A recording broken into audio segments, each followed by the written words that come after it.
اسرائیلی فوج کے پاس بجٹ ختم ہو چکا ہے۔ ڈونلڈ ٹرمپ نے ایران پر پھر سے حملوں کا اعلان کر دیا ہے اور یہ کہا ہے کہ اگر آبنائے حرمس کھل چکا ہے، اس کا ہرگز یہ مطلب نہیں ہے کہ امریکہ کارروائیوں کو بند کرنے والا ہے، روکنے والا ہے۔ امریکہ نے اپنا تیسرا ایئر کرافٹ کیریئر مشرق وسطیٰ میں 7 ماہ کے لیے تعینات کرنے کا فیصلہ کر لیا، جس پہ 5000 امریکی میرینز اس وقت موجود ہیں۔ صرف یہ نہیں ناظرین، بلکہ ایران کی جانب سے امریکہ کی دھمکیوں کا جواب دیا گیا ہے اور کہا گیا ہے کہ اس مرتبہ امریکہ کے ان فائنینشیل ایسٹس کو ہٹ کیا جائے گا، امریکہ کے ان اسٹریٹجک لوکیشنز کو ہٹ کیا جائے گا جو کہ وہ کبھی بھی بھلا نہیں سکے گا اور جو کہ تاریخ کا حصہ بن جائیں گے۔ وہ کون سے ایسے امپورٹنٹ ایسٹس ہیں جن کو نشانہ بنایا جائے گا، اس پر آج کی اس ویڈیو میں ہم بات کریں گے۔ پھر ناظرین اس کے ساتھ ساتھ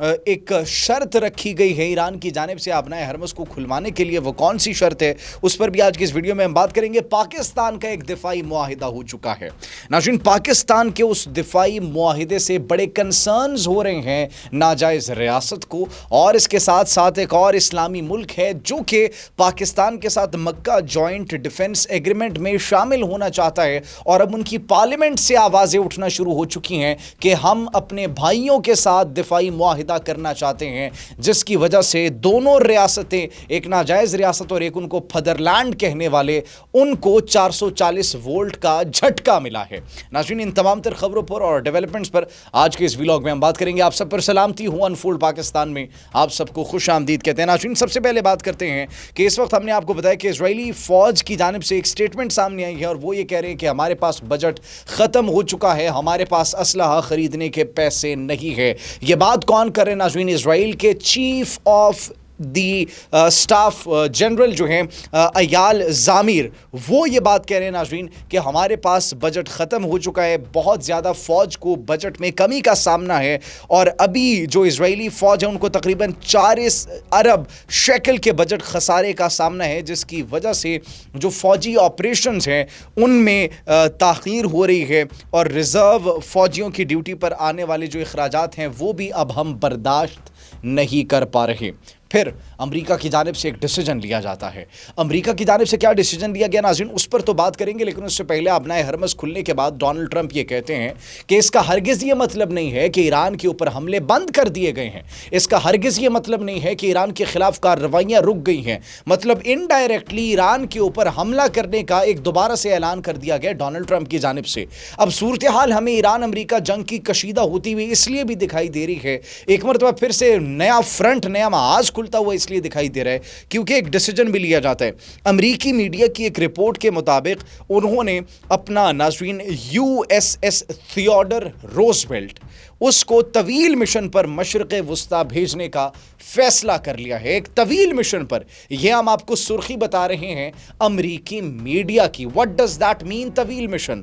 مطلب ایک لمبا مشن۔ ایک لمبا مشن وہی ہوگا جب کانسٹنٹلی آپ نے ایک فرنٹ کھولا ہوگا، اور وہ فرنٹ اس وقت امریکہ کا صرف اور صرف ایران کے ساتھ کھلا ہے۔ That means کہ ایران کے ساتھ جنگ مزید پرولونگ ہونے والی ہے۔ USS Gerald Ford, USS Abraham Lincoln, یہ جہاز ایئر کرافٹ کیریئرز امریکہ نے ایران کے قریب لے جانے کی کوشش کی، ان کو میزائلز نے ہٹ کیا، جس کے بعد اب انہوں نے اپنا تیسرا ایئر کرافٹ کیریئر، جس میں 5000 میرینز موجود ہیں، اعلیٰ افسران موجود ہیں، درجنوں طیارے اس کے اوپر موجود ہیں، امریکہ کے جنگی طیارے اس کے اوپر موجود ہیں، 5000 جدید ترین میرینز موجود ہیں۔ 7 ماہ تک اس کو مشرق وسطیٰ کے اندر تعینات کرنے کا فیصلہ کیا گیا۔ مطلب یہ جنگ ابھی اس ایکشن کے بعد ایسا لگ رہا ہے کہ مزید کچھ مہینوں تک پرولونگ ہو سکتی ہے۔ اب ایران کے اگر رسپانس کی بات کی جائے، ایران نے اس تمام تر صورتحال کو دیکھتے ہوئے آبنائے حرمس کو دوبارہ کھولنے کے لیے ایک تو سب سے پہلے شرائط رکھی کہ ایک میکینزم بنایا جائے گا، ایک میوچول پاتھ وے بنایا جائے گا، جس میں عمان کی جو سمندری حدود ہے اس کو بھی استعمال کیا جائے گا، ایران کی سمندری حدود کو بھی استعمال کیا جائے گا، لیکن یہ پورا میکینزم کنٹرول کیا جائے گا ایران کی جانب سے، اور ایران کی مرضی کے بغیر کوئی بھی جہاز یہاں سے ٹریول کر کے نہیں جا سکتا۔ اب شرائط رکھنے کا جو فیصلہ کیا گیا ہے وہ بہت جلد امریکہ کے سامنے شرائط بھی سامنے آ جائے گی۔ اس کے ساتھ ساتھ ناظرین جو ایران کی جانب سے رسپانس سامنے آئے، اگر اس کو دیکھیں تو انہوں نے کہا ہے کہ امریکی مفادات کو ہم ایسا نقصان پہنچائیں گے جو تاریخ میں یاد رکھا جائے گا۔ ناظرین، محسن رضائی کی جانب سے، ایران کی نیشنل سپریم سیکیورٹی کونسل کے سیکریٹری محسن رضائی کی جانب سے یہ ایک وارننگ، ایک دھمکی جاری کی گئی ہے امریکہ کو کہ اب اگر امریکہ نے ایران کے خلاف کوئی جارحیت دکھائی تو امریکی فوجی اور معاشی مفادات کو نشانہ بنایا جائے گا۔ اس سے پہلے بھی انہوں نے کچھ ڈیٹا سینٹرز کو نشانہ بنایا تھا اور کچھ امریکی کمپنیز کو نشانہ بنایا تھا۔ اب دوبارہ سے یہ کہا جا رہا ہے کہ یورپ کے اندر جو امریکہ کے ایسٹس موجود ہیں، جو خلیجی ممالک کے اندر امریکہ کی انویسٹمنٹ اور کمپنیز موجود ہیں، ان کو نشانہ بنایا جا سکتا ہے۔ اس تمام تر صورتحال میں ایک بہت بڑی ڈیولپمنٹ یہ ہوئی ہے ناظرین کہ کویت نے پاکستان کے ساتھ ایک دفاعی ڈیل کر لی ہے، اور وہ دفاعی ڈیل کیا ہے ناظرین؟ پروٹوکول معاہدہ 2026 کے نام پر یہ ایک معاہدہ ہے جو پاکستان اور کویت کی جو ہے درمیان ہوا ہے، اور اس معاہدے کے تحت پاک فوج کویت کی افواج کو مختلف شعبوں میں معاونت فراہم کرے گی۔ اب کون کون سے شعبے ناظرین اس میں ہوں گے؟ وزارت دفاع کے مطابق جو تفصیلات جاری کی گئی ہیں اس میں